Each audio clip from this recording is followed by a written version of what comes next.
ultimately, at the end of the day, it's looking at healthcare truly as a system and understanding all those different layers and realizing that there's human factors opportunities at every layer of healthcare, from the micro to the macro.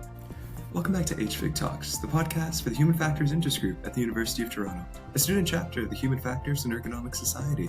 I'm Cameron. Today my co-host Brianna and I will be talking to Jason Laberge, Director of Human Factors and Evaluation at Alberta Health Services.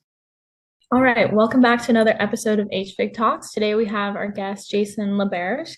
And could you please start us off by introducing yourself and telling us about your background in human factors?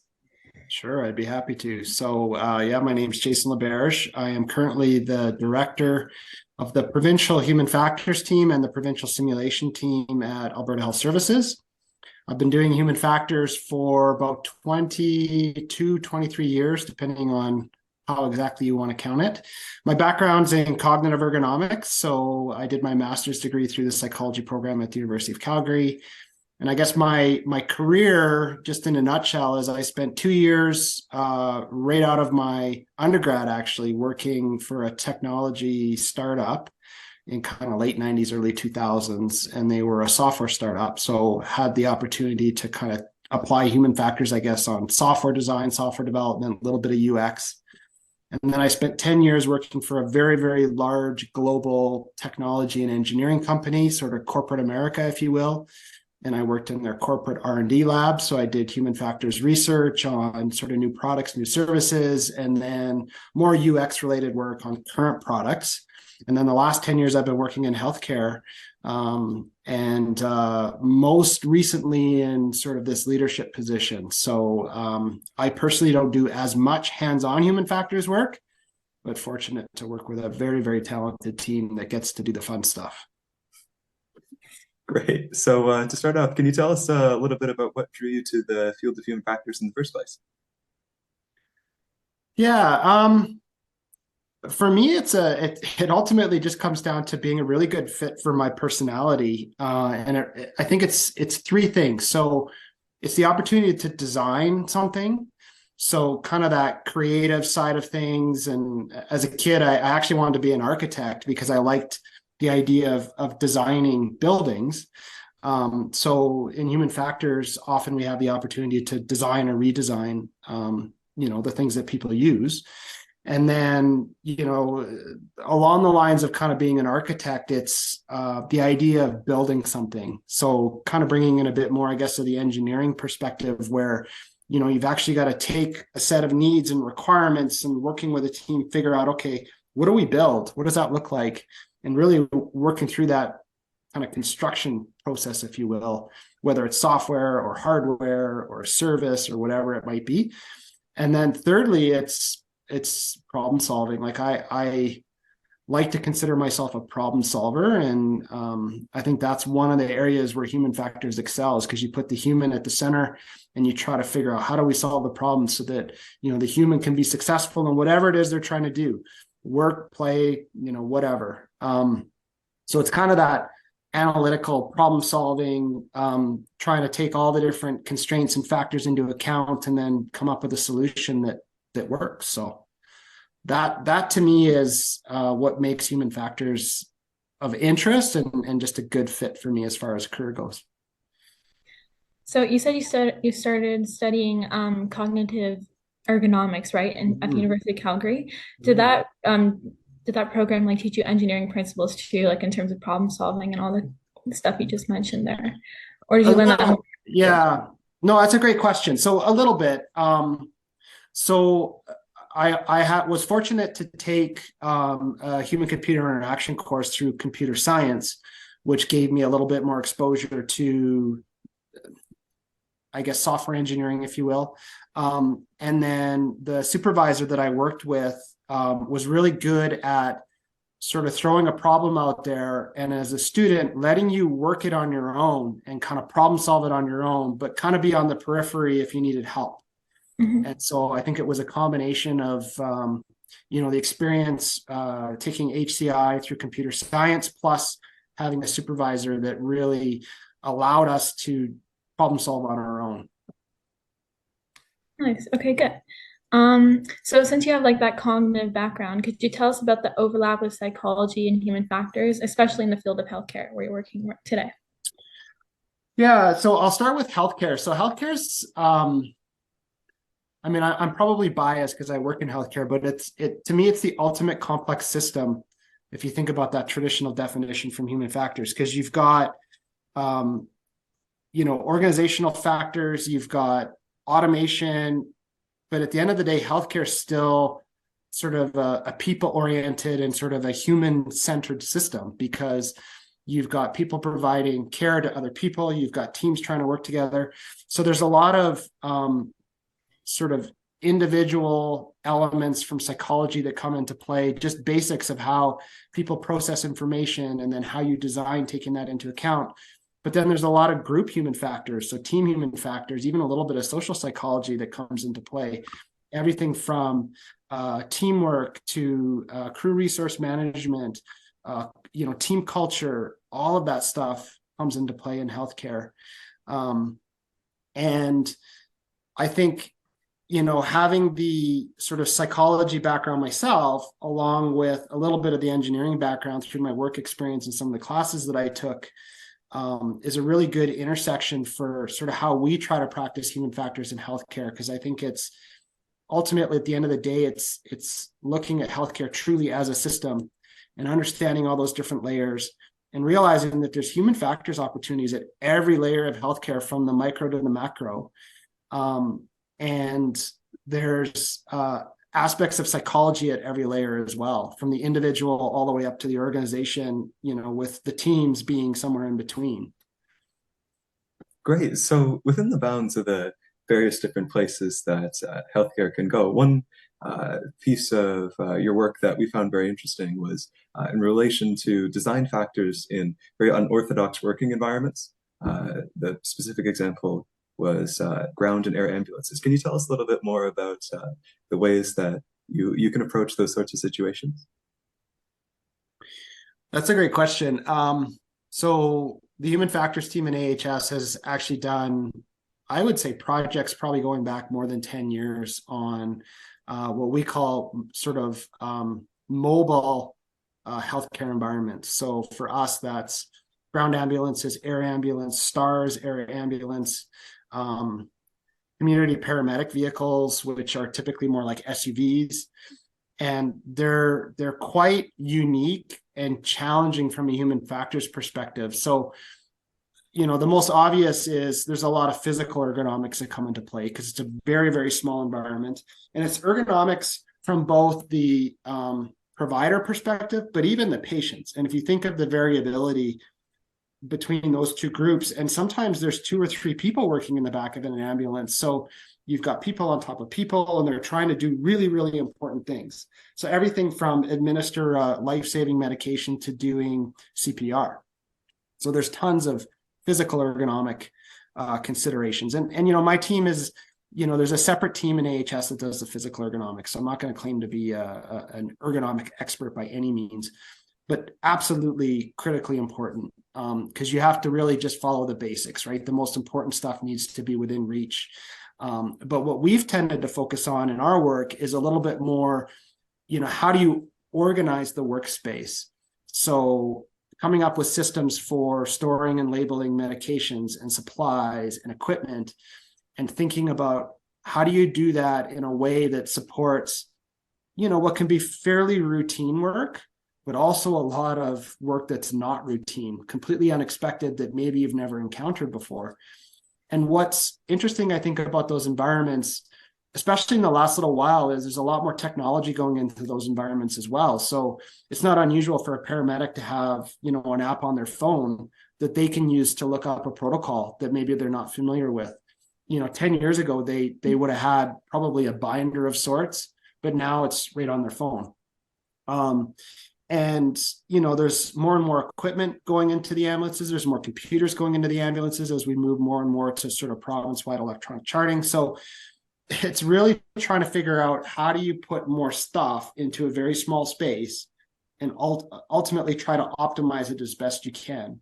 And so, we've just done that through basic iterative design. So you come up with what you think is a good concept, you do some usability testing on it, you refine it. And for the ground ambulance fleet in AHS, I can't remember exactly how many iterations it's gone through, but it's probably 4 to 6 before we sort of felt like, okay, that's pretty good. So yeah, there's a lot of constraints in that kind of environment, but at the end of the day, you bring your principles to bear, you follow good user-centered design methodology, and you can still come up with something that's, pretty good. Yeah, we noticed a lot of your work involves simulation. So I'm wondering, like, in that design process, when you're trying to organize a space, like, did you ever utilize simulations for that? And how else did you use that in your career to further research and stuff? Yeah, it's a great question. So just going back to the ground ambulance project, the way we evaluated the design was through simulation. And so, you can't really build a prototype of an ambulance, but you can build mock-ups, or you can, maybe they produce one and then you evaluate that before you order, 50 more or whatever. And so for us on the human factor side, we use simulation for evaluation.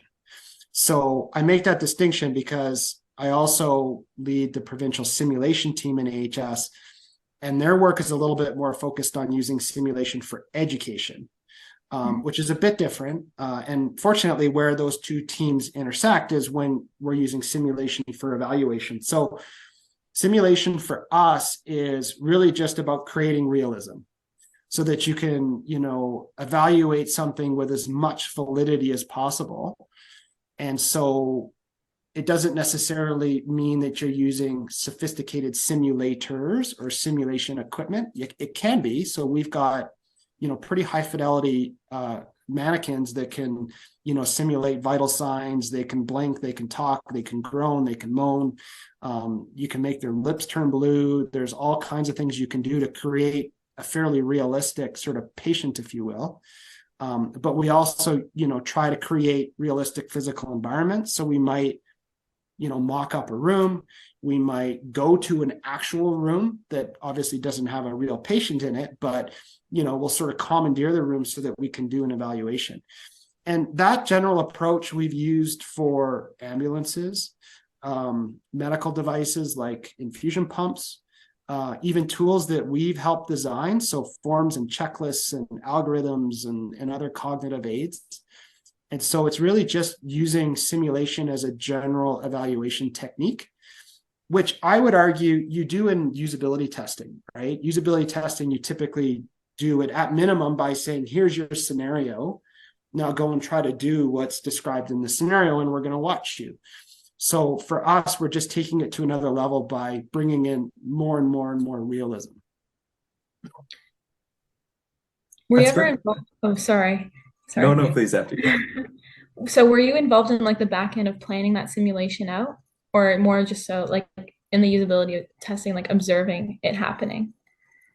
So we will typically, so the human factors team, we're not clinical experts, right? So if we're trying to figure out what's a good scenario to evaluate something, we cannot be the clinical experts. So we have to rely on other people to do that. We'll help inform kind of what the scenario needs to include and what a good scenario might look like. But we really have to leverage the clinical subject matter experts to do that. And sometimes that's the AHS simulation team, because most of them have clinical backgrounds. So that's really good. So we'll collaboratively help to put the evaluation plan together that's based on simulation. And then we'll work to ensure that, the right amount of realism in there. So we're very involved in, let's say, the planning of the simulation.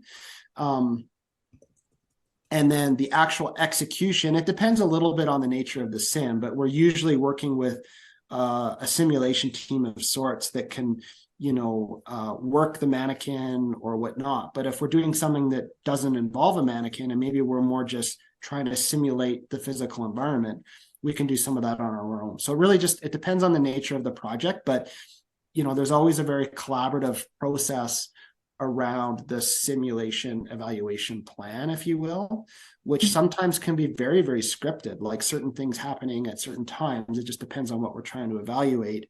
And that can be, somewhat programmed into the simulator. So that's not so much like simulation development backend per se, but it's kind of getting into that a little bit. Great. So within the bounds of all of those projects, do you have any particular ones that you're very proud of that you've worked on in the past? And you could tell us a little bit about the sort of techniques that you're using throughout those and the impact that they had. Yeah, it's a really good question. So one of the projects that I was involved in, and again, this was very much done collaboratively with lots and lots of people, was it's in healthcare. So it's based on my current sort of Alberta Health Services experience, but it's really around designing and implementing what's called an early warning system. So what an early warning system is at the end of the day, it's a decision support tool to help clinicians recognize and respond to patients that are deteriorating or they're getting worse, if you will. And the decision support is really around what should you do about it? Because there's lots of literature in healthcare that shows, particularly when patients deteriorate over a long period of time, it's really hard to detect that they're actually getting worse until it's too late. So this tool is intended to help sort of more proactively prompt people to take action, get the right people around the bed, so to speak, and hopefully prevent the patient from getting worse. And the way it works is it looks at a patient's vital signs, so temperature, heart rate, blood pressure, so on and so forth, and it compares the patient's vital signs against what's considered normal. And as the vital signs get further away from normal, there's a higher score associated with it. And then eventually the early warning system might trigger an alert or something like that. And that's where the decision support comes in. So this early warning systems project is really a series of projects that took place over probably 6 years at AHS.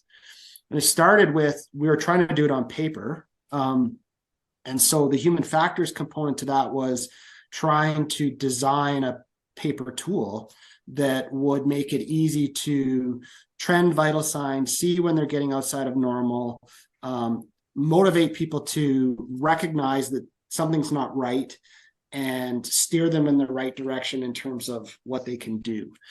So the biggest challenge with that was there's an element of math involved in using a paper tool because you got to add up scores and then compare it to an algorithm and things like that.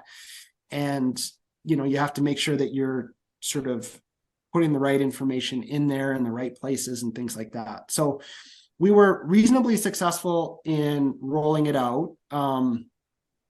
And so we kind of went with the paper version for a couple of years, and we were able to collect some data that showed that, people liked it. They thought it was valuable. And we didn't necessarily get to the point where we could say it improved patient outcomes, but we were at least able to show that the tool was working as intended. So they were filling it out correctly. They weren't making errors and stuff like that. But that's as far as we could go with paper. And then what happened probably about, it's probably more than 4 years ago now, is we were sort of given the opportunity to now build it electronically because AHS still is, but years ago started rolling out a province-wide clinical information system. So basically moving from paper to electronic ways of doing some of these things. And so we had a great start on the concept, and some people were already familiar with using the paper version of the tool, but now we have to think about, well, how do you build it in an electronic system? And so some of the human factors challenges there were really around, how do you present alerts to people? What should the alerts say? And then one of the biggest things we had to work through is how do you do this for an entire province, multiple care areas, and potentially over 100 hospitals where this thing could be used.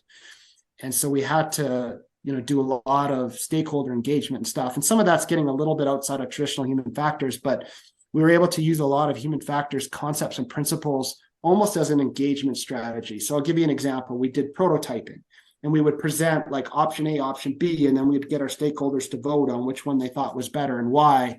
We would take that feedback, iterate, and now come up with a new option. And so we were able to drive the design process that way.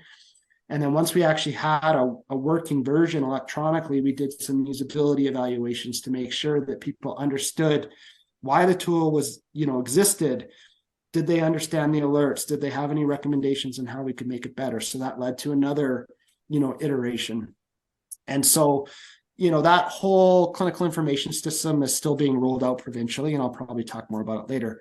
But that early warning system tool, which started on paper and then got built electronically, is probably one of the most interesting and impactful projects I've worked on, because from a patient safety perspective, you're really just trying to proactively intervene before that patient gets really, really, really sick.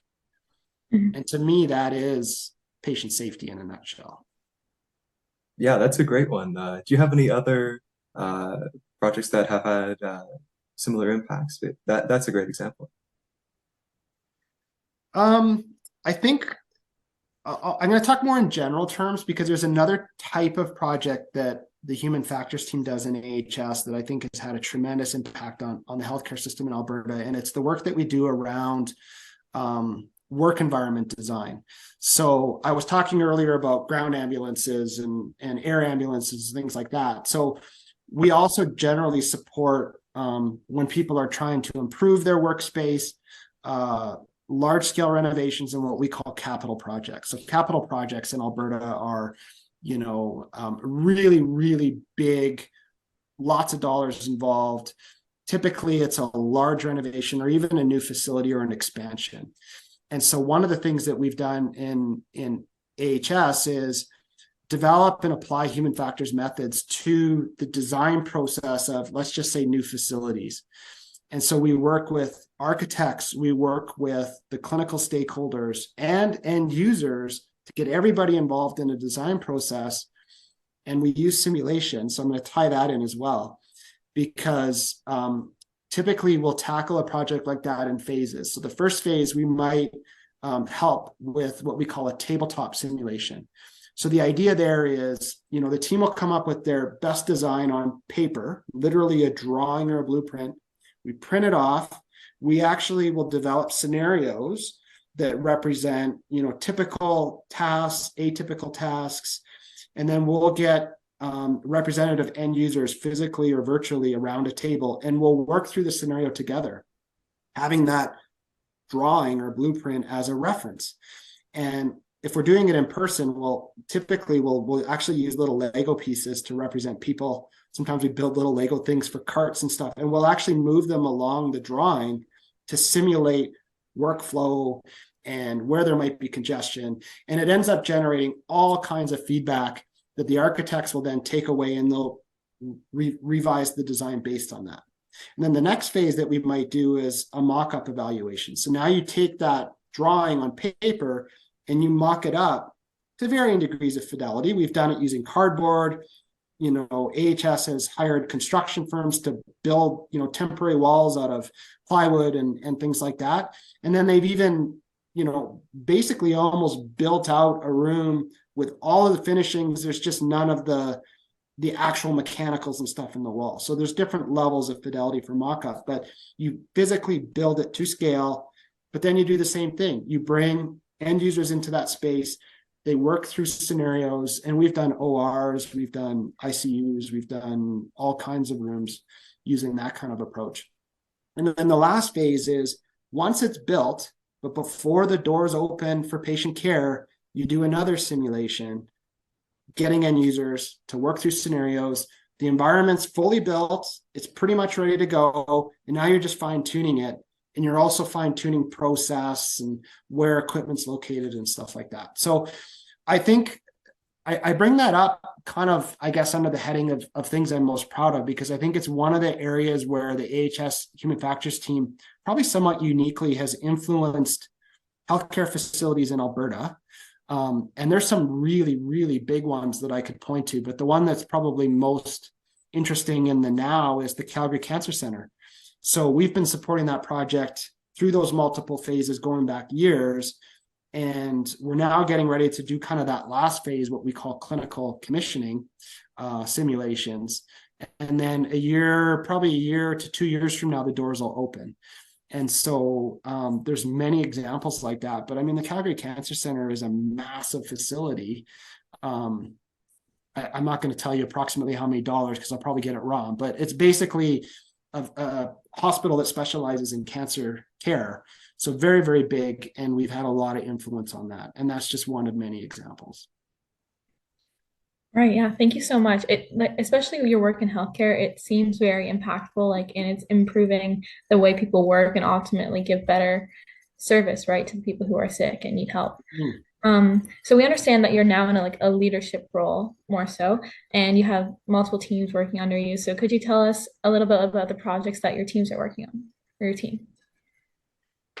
Yeah, I think I'll talk a little bit about the provincial clinical information system that I mentioned a few minutes ago. That is a very, very unique project because Alberta Health Services, unlike some other provinces, is one health system for the entire province. So it's one health system for whatever it is, 2.5 million people. And there's like over 100 hospitals, over, I think by last count, 120,000 staff and physicians. So just a huge geography and population of end users and patients and families that you're ultimately trying to support using human factors. And this provincial clinical information system, this initiative started probably about 5 years ago, at least from the human factors perspective. And there's been, I would say, 3 phases of work. And the first phase was really, how do we support design? And what was interesting about that is historically, this is going back 5-6 years, the human factors team hadn't done a lot of work on clinical information systems. So we didn't have a lot of pre-existing work that we could point to. We hadn't done a lot of engagement with the IT teams. So we're very, very much starting from scratch. And so phase 1 was really just trying to come up with a strategy of where do we start?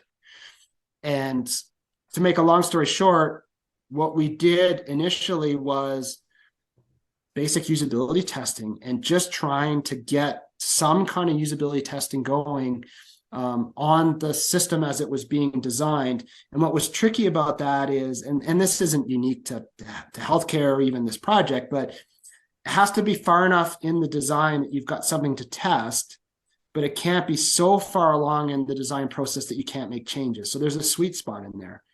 And so trying to work with the IT teams to identify that sweet spot was actually quite challenging, but we got there. And what was interesting about that first phase is we started out pretty modest with our usability testing goals, but as soon as we started, running participants through, generating recommendations, being able to cobble together like pretty good solid evidence to support changes, it just led to more and more buy-in, more and more people that wanted to work with us. And it kind of snowballed, to be honest with you, where we've now had an opportunity to do usability testing, not across the entire system because it's massive, but we're able to prioritize and identify some key areas where we thought there'd be a great opportunity for some kind of usability evaluation. And so that was the first phase of the work. So we had an opportunity to influence the design of the system before it was implemented. The second phase is supporting implementation itself. So what that looked like was the way the system was implemented is essentially, at some point in time, they turn the system on, and then there's a support team around to support, the end users, to troubleshoot problems that come up. And so we were part of that support system, mostly through what's called the patient safety collaborative. And that was just, if there were patient safety issues that come up, we were sort of a task force, if you will, to get in there, figure out what was going on and help identify improvements and sort of troubleshoot on the spot. And I think the human factors perspective and lens around that in the moment was very, very, very well received. And it was received well by not only the end users, but also the executives, because we were able to kind of act as just another perspective in the mix. And so that ended up being another key way that we were able to show value and impact in the implementation phase. And then the third phase is, okay, system is on, how do we make it better? So it's really supporting that continuous improvement. So again, that's providing sort of consulting expertise in the moment as you're working through problems that are coming up, ongoing usability testing, identify recommendations, way to improve the design and things like that. So it's been such a great experience to support all the phases, to reflect on the journey that the team's gone through in the last 5-6 years, where we started, literally starting with what is human factors, what does our team do, why do we exist, to now we're getting asked to be involved in so much more. We almost have to prioritize what we can take on, because we don't have enough people. So it's been an amazing journey. And I think what's particularly unique, just going back to how AHS is structured, is you can't implement a system like that across the entire province in one go. It's too risky. So they had to develop what they call launches. So there's 9 launches that ultimately will lead to the system being implemented across the entire province. So we just finished launch 5. So we're basically over the halfway mark, but you can imagine what this journey is going to look like when it's completely over. And so I think the opportunity that we've had to influence that system, and knowing how critically important it's going to be for how healthcare is delivered in Alberta, I think it's just been an amazing journey. That's fantastic. So within the bounds of the human factors perspective and the expansion of sort of things that your team is working on, can you tell us a little bit about some of the big challenges that are currently present in healthcare that you think your team, and by extension human factors as a whole, can lend a hand in addressing? Yeah, it's a really good question. Certainly the patient experience is so incredibly important in healthcare. I don't know that I would necessarily characterize it as a challenge per se, but it is no doubt important. And I think human factors has a huge role to play. And it goes back to a lot of things I talked about, right? So having well-designed facilities, giving the care teams the right tools, supporting them, considering all of those different human factors when we're making decisions and designing the system, because I think that all manifests in a really good, positive patient experience at the end. So that would be kind of, I guess, my first thought. I don't know if it's a challenge, but certainly it's something in healthcare that is perhaps a bit unique. It's that patient experience, because unlike working in more a consumer-oriented field, like patients usually aren't at their best. And so their needs are quite different than a consumer, for example. And so it's just recognizing that sort of unique patient experience, and knowing that patients' journey through healthcare is usually lifelong in some cases. And so thinking about it that way is also really important. And I think that poses challenges for sure that human factors is well positioned to help address. The other thing that I have seen is data and analytics, and thinking about what data to collect, and then how do you use it to make decisions. And I'll start by saying the AHS Human Factors team is not directly involved in this work, but I think it is generally an area in healthcare where I think human factors can help a lot, because collecting good quality data is one thing, but presenting and visualizing that data in a way that supports good decision making and inquiry and asking good questions, to me, that's very much a human factors challenge. And again, I don't know that it's unique to healthcare. There's lots of other domains and industries that are looking at sort of data visualization, but I think healthcare is just ripe for it, because I don't see a lot of people doing that specifically in healthcare. And then the third challenge, which probably is fairly unique to healthcare, is staffing. So right now, recruitment and retention is a huge healthcare challenge. And I don't know that human factors has a direct role in that, but it's an indirect role for sure. Because if you're, recruiting people into the system, and then you're giving them well-designed tools, well-designed workspaces, and really setting them up to be as successful as possible, they're going to want to stay. And so there's a role there as far as recruitment and retention goes for human factors, but it's probably more of an indirect one. For sure. And so as we talked about like this whole discussion, like human factors is so heavily integrated into healthcare. And now this next question is kind of a little bit more broad, but where do you see human factors heading in the future? I don't know if this is a trendy response necessarily, but it's got to be around AI, artificial intelligence. And I don't know what role human factors is going to have on it, but I guess my perspective on AI and human factors is, really it comes down to what is the role of the human as more and more and more automation rolls out, and AI being kind of the ultimate level of automation, if you will. And so I think back to, some of the work that was done decades ago around things like supervisory control, automation-induced complacency, where basically the human now is monitoring the automation. And so I can't help but think there's got to be some human factors work around AI that, maybe there's people looking at that. But to me, there's no doubt some opportunities for HF in the AI space. It's just not my area of expertise. So I can't comment on any specifics, but to me, that's definitely something that needs to be looked at in the future. All right, that's great. Well, to sort of finish us off for the day here, do you have any advice to those who are considering pursuing human factors, but what might make them, what about it might appeal to them? And as well, do you have any advice for those who are just starting off in the field of human factors and how they can really excel at it? Well, I guess to answer the first question, and it goes back to when you guys asked me about kind of what is it about human factors that appealed to me or drew me into the field. So I guess if my answer there appeals to you, it's probably a good profession. But I think probably more importantly, I think human factors in the 20 plus years that I've been working in it has only grown. And I don't see that changing. I think it's going to grow. And with more people thinking about UX, there's going to be some really, really cool jobs. So I think if you look at job market, that's kind of the practical side of me saying that. And then there's the nature of the work itself. So that creativity, problem solving, collaboration, all of the things that make human factors a really cool, type of work. To me, that's a really good combination.